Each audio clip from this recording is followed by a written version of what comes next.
महाराष्ट्र की सियासत में भूचाल आया हुआ है। एक तरफ महायुति गठबंधन में दरार की खबरें सामने आ रही हैं, तो अब दूसरी तरफ एनसीपी यानी अजित पवार गुट में भी फूट की खबरें सामने आ रही हैं।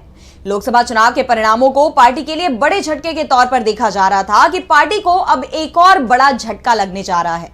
तो क्या है पूरा मामला, देखिए ये रिपोर्ट। महाराष्ट्र में लोकसभा चुनाव के परिणामों ने सबको चौंका दिया। जो गठबंधन राज्य में सरकार चला रहा है, जनता ने लोकसभा में उसे नकार दिया है।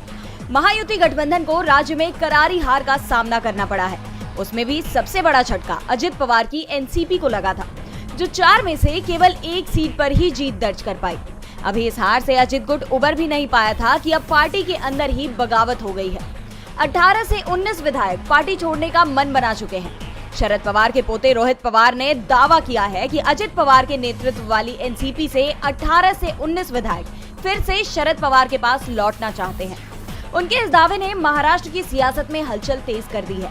चुनाव के नतीजों के बाद से ही अजित पवार के एनडीए से दूरी बनाने की चर्चाएं चल रही थी, तो अब उनकी पार्टी में ही बड़ी फूट की आशंका जताई जा रही है। ऐसे में अब सवाल महाराष्ट्र सरकार पर भी उठने लगे हैं। जहां इंडिया गठबंधन के साथ महाअघाड़ी गठबंधन मजबूत हो रहा है, तो महायुति गठबंधन में दरार बढ़ती हुई दिखाई दे रही है। और अगर ये सिलसिला कायम रहा तो आगामी विधानसभा चुनाव में भी इस लोकसभा चुनाव की तरह चौंकाने वाले परिणाम दिखाई दे सकते हैं। शिंदे सरकार के लिए ये अच्छे संकेत नहीं माने जा रहे। आपको बता दें, महाराष्ट्र में कुछ ही महीनों बाद विधानसभा चुनाव होने हैं और फिलहाल यहाँ भी बाजी पलटती हुई दिखाई दे रही है।